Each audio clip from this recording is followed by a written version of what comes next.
46번째 시간입니다. 베르크천 그의 책입니다.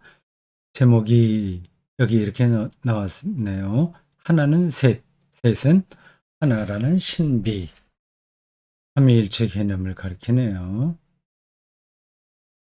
하나는 셋, 셋은 하나라는 신비.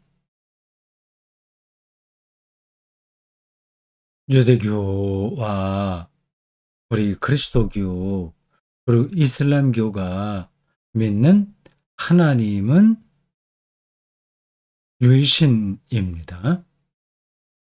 그 하나님은 동일해요. 그런데 삼위일체라는 그 개념에서 그리스도교가 그 유대교나 이슬람교와 차별됩니다.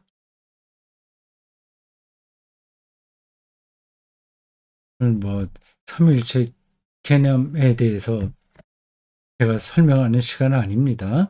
메르크 칭크가 저런 신학 개념에 근거하여 가르치는 기도문을 읽는 시간이에요. 따라가면 되겠습니다. 근데 저게 말은 우리가 자주 들어서 알긴 하지만 그 개념을 이해하기는 쉽지가 않은 거예요. 아버지로서의 하나님과 아들로서의 하나님과 영으로서의 하나님이 각각 위격으로는 구분되나 본질에서는 동일하다는 개념이에요. 창조주 하나님은 인간을 직접 구원하시는 게 아니라 예수 그리스도를 통해서 구원하셨습니다.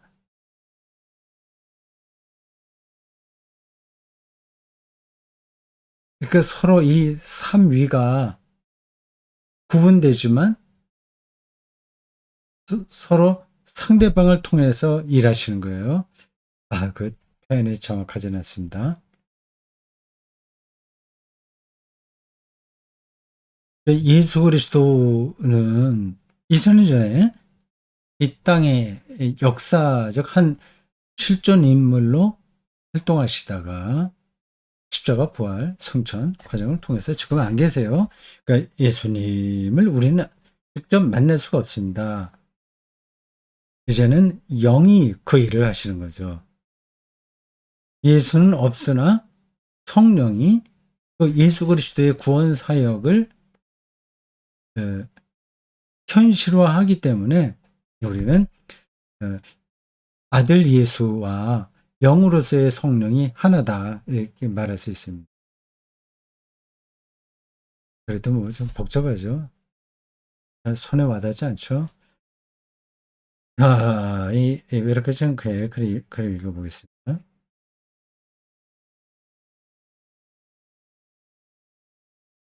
하나님에 관해서 말할 때 우리는 인간의 언어에서 벗어날 수가 없습니다. 어떤 것을 이해하려면 가끔 비교하거나 비유하는 과정을 거칩니다. 우리는 이 땅의 색깔들 안에 있는 비밀을 반영하는 그림들을 봅니다.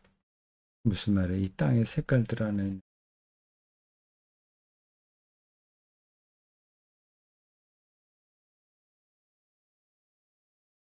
우리가 하나님에 관해 아는 것은 불완전합니다. 그렇죠. 하나님이 어떻다 인식하면 그 대상은 하나님이 아니죠. 완전히 하나님이 아닌 게 아니라 그것을 초월하시는 존재죠. 우리 인식 안에 다 들어오지 않는다는 것입니다. 불완전합니다. 우리가 아는 어떤 그림은 다른 것과 모순되기도 합니다. 위에 나온 그 문장, 제가 이게 무슨 말이지 하고 했던 그 문장은 요거 밑에 있는 지금 바로 읽은 것을 놓고 보니까 좀 이해가 되네요. 이 땅의 색깔들 안에 있는 비밀을 반영하는 그림들을 봅니다. 이 땅의 색깔들, 이 땅에 있는 모든 현상들을 가리키네요. 비밀이잖아요. 근데 서로 모순되는 것들도 있죠. 예를 들자면 이렇습니다. 하나님은 전지전능하시다 하는 그림이 있어요. 네, 그런 식으로 하나님을 이해하는 겁니다. 그런데 인간은 범죄를 저질렀어요. 그럼 그것도 하나님께서 알고 계시단 말이냐? 하는 그런 질문이 가능한 거죠. 그래서 서로 모순되는 거예요. 하나님은 전능하시다 하는 것도 사실이고,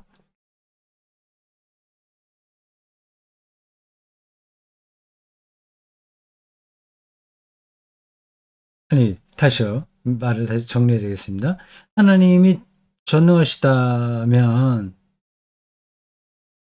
인간을 죄에 빠지지 않게 하실 수도 있었고, 죄에 떨어졌다고 하더라도 그냥 구원하실 수도 있는 거잖아요. 모든 것을 다 하실 수 있는 분이기 때문에. 근데 실제로는 안 그렇잖아요. 그러니까 그게 모순된다는 얘기입니다. 그렇더라도 우리는 하나님을 아는 지식에 이르는 다른 경로를 알지 못합니다. 모순되는 걸 그대로 받아들이는 겁니다. 그걸 억지로 이렇게 앞뒤가 맞게 예, 설명하려고 애를 쓰긴 하되 지나치게 할 필요는 없습니다. 그러다가는 이단으로 떨어집니다. 영지주의 같은 게 지나치게 그거를 예, 맞도록 하려고 하다가 떨어진 이단입니다. 우리는 오래전서부터 내려오는 삼위일체 교리가 완벽하지 않다는 것을 압니다. 이게 말이 안 돼. 거잖아요. 초월적인 하나님이 어떻게 역사에 내재하냐 하는 겁니다. 그러면서도 하나님에 관해 언급할 때면 늘 그것을 되뇌이곤 합니다. 특히 하나님이 누군지를 예수 그리스도 안에서 발견하려 할 때에 더욱 그러합니다. 완벽하지는 않은 거예요. 어떻게 하나님의 아들인 예수님께서 십자가의 죽음 앞에서 지금 죽을 지경이다. 나를 위해서 기도해 달라. 이런 말씀을 할 수 있겠습니까? 우리는 하나님의 신비를 알아내고자 시도할 것입니다. 그리고 이 낯선 교리에서 왜 낯선 교리나 하냐면 유일신교가 낯익은 교리거든요. 삼위일체로는 그 헬라 철학의 그 경향이 강합니다. 교리사에서 보면 그 플라톤에게 그 사상이 두드러진다고 하네요. 삼위일체 개념이. 이 낯선 교리에서 스스로 만족을 얻고자 할 것입니다. 왜냐하면 삼위일체 하나님을 향한 믿음은 학생들이 보는 교과서가 특이한 동물에 대해 기술하는 것처럼 하나님을 묘사하는 것이 아니라 그분께 말을 거는 것이기 때문입니다. 상세 지도를 만드는 게 아니라 우리가 이렇게 하나님을 인식하고 있는데 맞나요? 그래서 질문하는 거라는 찬미의 기도는 그분을 칭송합니다. 왜냐하면 찬양 말고 다른 방법으로는 그분을 찾을 수 없기 때문입니다. 그것도 꼭 기억해 두십시오. 263쪽입니다.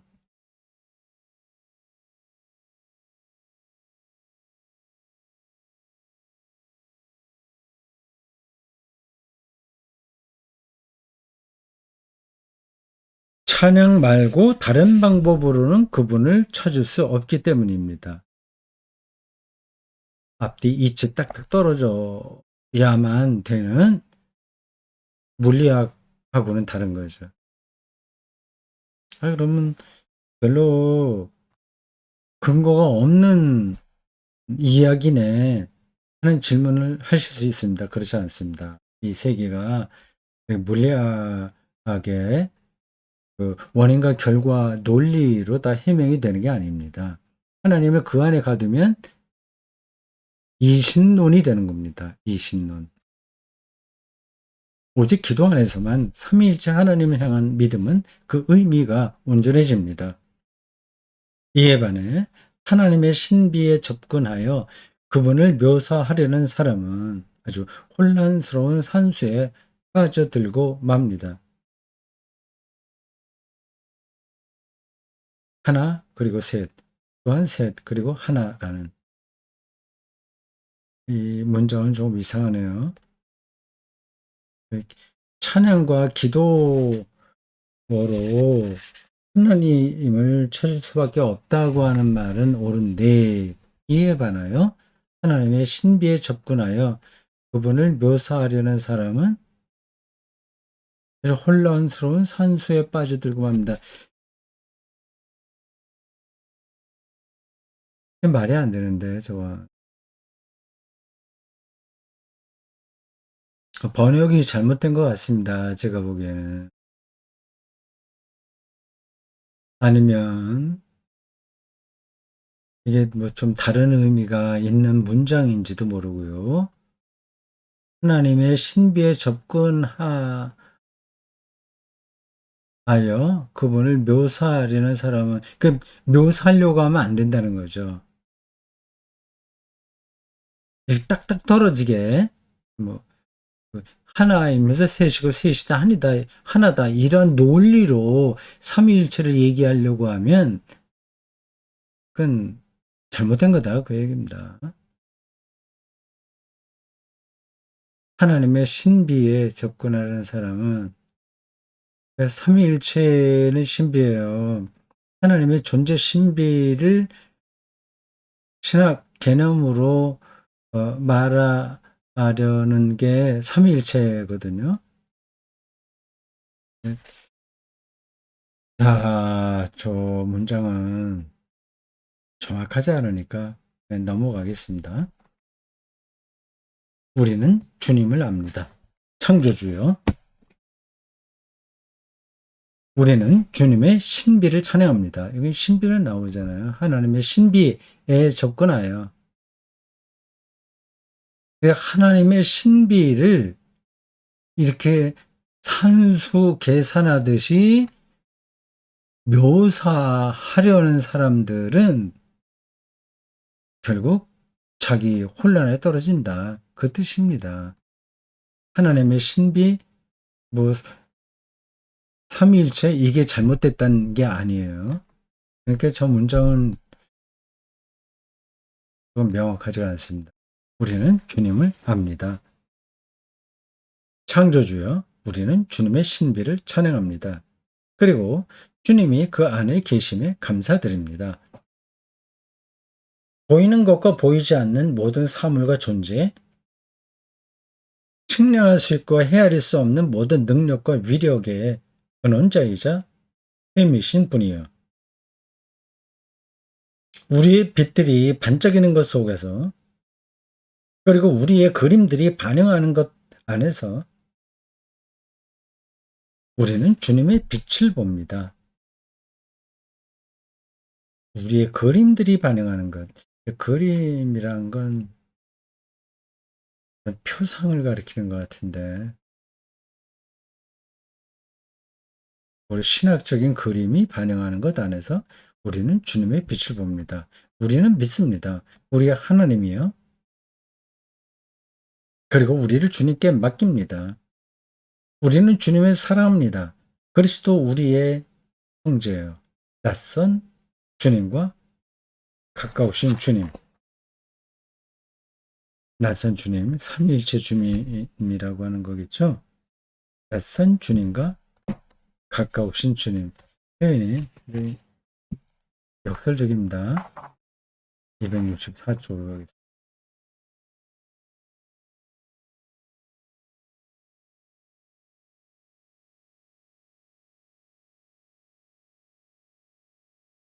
그리고 주님이 거기 계심에 감사드립니다. 주님은 부요하셨습니다. 그리고 우리를 부요하게 하시려고 가난해지셨습니다. 역설적이죠. 하나님의 가난해지셨다. 원래 부요하신 분이 가난해지셨다. 우리를 부요하게 하시려고. 의미가 느껴지시나요?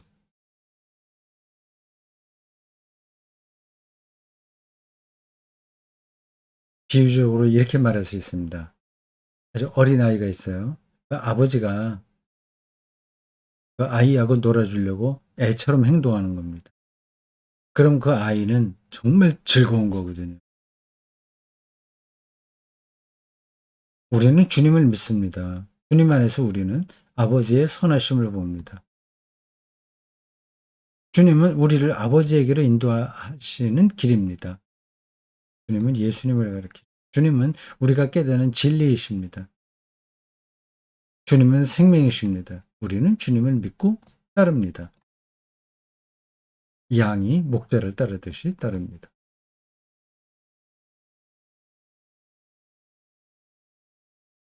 우리는 주님을 믿고 기뻐합니다. 하나님으로부터 오신 성령이요.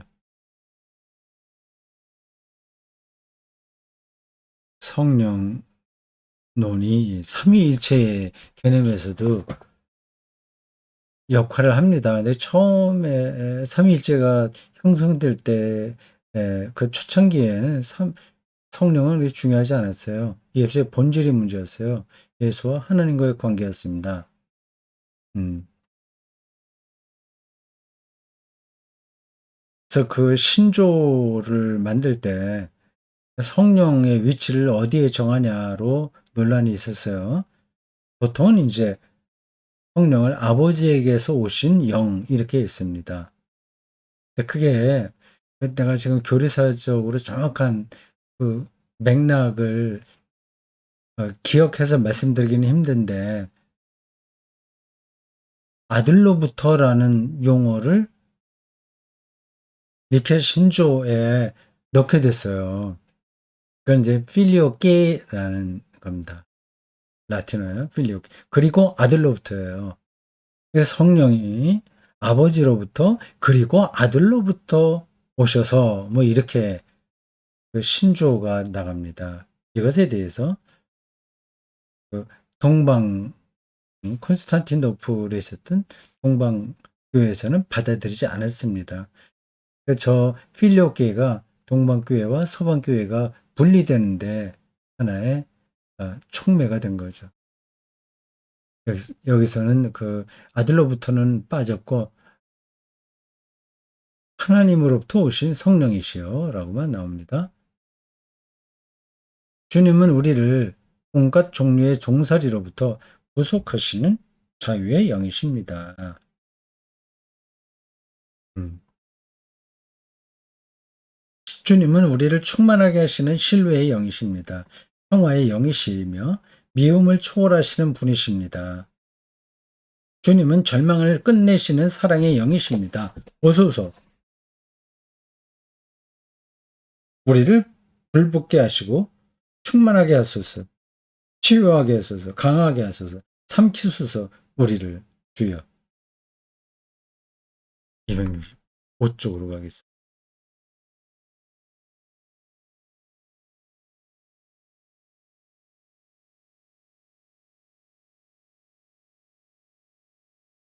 기댈 곳 없는 자의 의지시여, 병자의 위로자시여, 죽어가는 자의 빛이시여, 우리는 주 성령님 덕분에 행복합니다. 그리고 주님을 찬양합니다.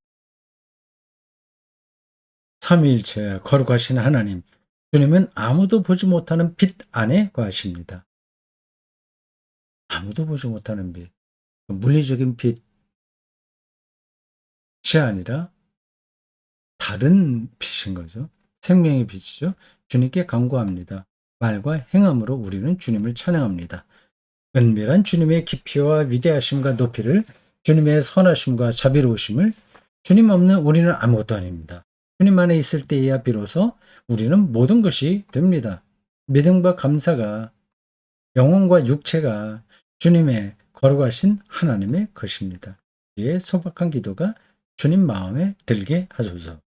주님을 얼굴과 얼굴로 만나볼 때까지 모든 것들의 실체가 완전히 드러날 때까지.